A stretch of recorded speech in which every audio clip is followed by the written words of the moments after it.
Ready. 1, 3. Oh, 3, 2, 1. I think I did it. I think I finally did it. You actually hit Seriously though, Cole, record how this do I time? look? Do I look We, way better because I'm we, using a prime lens? we just did 10 episodes and John found out that he didn't turn the record button on. So we're pretty tired. This is going to be a I'm pretty low exhausted. energy. Oh Now, my now, gosh, now that is a good point. John has a new camera. I He do. was using just a little webcam last time. I was using my studio display, Oh, which is, a $1,500 computer screen from Apple, and the quality of that thing sucked. but now he's got So, his he, Fuji camera, his regular camera, and I went out and bought this new fancy microphone just like John's. well, And yeah. so John is sharper, I'm clearer. And what I've come to realize is that, John, with this improved quality, Yeah. we don't need to worry about the quality of our presentation because technically it's much better. People are going to be blown away by the technical. So content's unimportant really because you're sharp and I'm clear. That's right. And Well, and if you get a better if you start using your Canon camera, you'll be even better. clearer and sharper. Oh, now you got to keep your hands down because your autofocus keeps going to your hands. Oh, okay. If I go like this, Yeah, if you do your hands right to your face when you talk. So I think that's an important lesson to learn, that if you can improve your technical quality, content isn't really that all important. well, I can see you're being facetious, Cole. You're being very You can't facetious. even spell facetious. Where would you It's were you F digest word of the F day? FEC Facetious. Facetious. You're not even close. But for so many years, that's how I thought. I thought I had no creative ability. And so I would compensate by being technically better than others. So I Yeah. would imitate others' work, but I thought in my head, it's technically better. And I think that's a pattern I see often in a lot of people. And when I talk to them, they suffered the same thing as I did, a lack of confidence in their own creative ability. But Cole, is there a place for technical skill? I mean, I think there's still a place for it.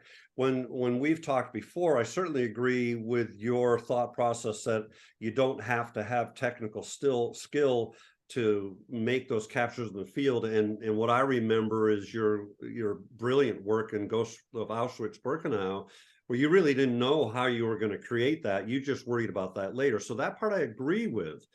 But certainly I think there is space for a technical knowledge and gear that will allow you to get that, right? Well, here's my problem, and I'm just looking to myself and how I was. When you're gear and technical process focused, it tends to be 100% on the gear and the technical process, and very little time or energy is devoted to the creative side. It's easy, it's fun to do the technical. That's one problem. It squeezes out the attempt to be creative.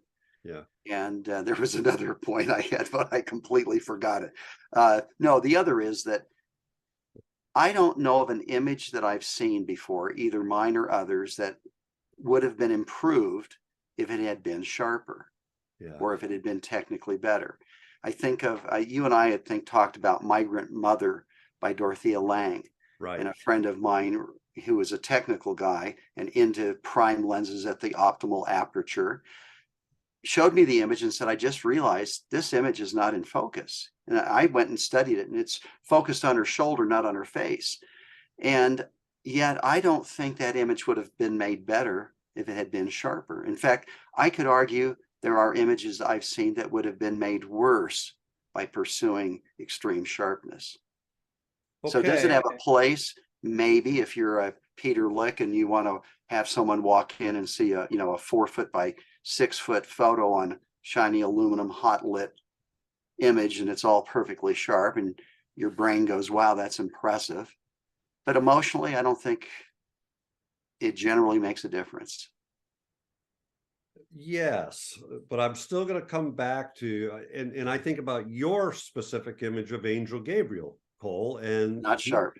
it's a 30-second exposure. There's no way, as still as he tried to stand, there's no way he's going to remain still. So on that, I agree. But where I still come back to is I think there's room for somebody who says, I'd like to get a full frame sensor because I do want to print bigger. I would like my landscape photos to be sharper. But I think what I hear you saying, and what you and I are both going to agree 100% on, is you can't let that be the driving motivation or force for your creative pursuit, right? So, I mean, was it Ansel who said, sharpness is overrated? And or whoever said that, I think there's wisdom in that. You have another image, and I think we should wrap up because we tend to go, it's like 7 or 8 minutes instead of 5. No. But anyways, heavens forbid we do that. But the other image I think of is yours, is in the Mustard Canyon of the wolf, where you intentionally blurred that wolf to have you really didn't, right? Coyote, but yeah. This coyote had been following me for quite a few minutes, and I finally, I don't know, I thought, why don't I shoot him? So I get the long lens on there. I pick up my camera, I shoot one shot, then he runs away, and I realized that the camera had focused on the hill in front of him. Yeah. And I thought that a wasted shot, would throw it away. And then I kind of liked it, and I published it, and saw someone on one of those boards discussing it, how brilliant I was to focus on the hill in the foreground. If they just knew how stupid you really are. Using autofocus. Well, I don't know. Again, my experience tells me that people who are hyper focused on technical perfection usually are squeezing out any attempt to improve their creativity. And that's why when I see somebody so focused on that, I wonder, how much time do you spend on the creative? Yeah. My guess is it's going to be about 0 and 100% on the technical. Yeah, I would agree. And just for the listeners who care, I have never had the newest camera ever. I'm always 2 or 3 generations behind, because I honestly just don't care about that stuff nearly enough. Maybe I should care more, I don't know. But a new camera is not going to make me a better photographer. I don't know, John. A new microphone and a new camera in our video setup here has made us much better. With my photography, Cole. That has everything to do with the quality of a video. Hey, we're creative people. We've got to produce at least content that they can see and that they can hear. I think that's fair.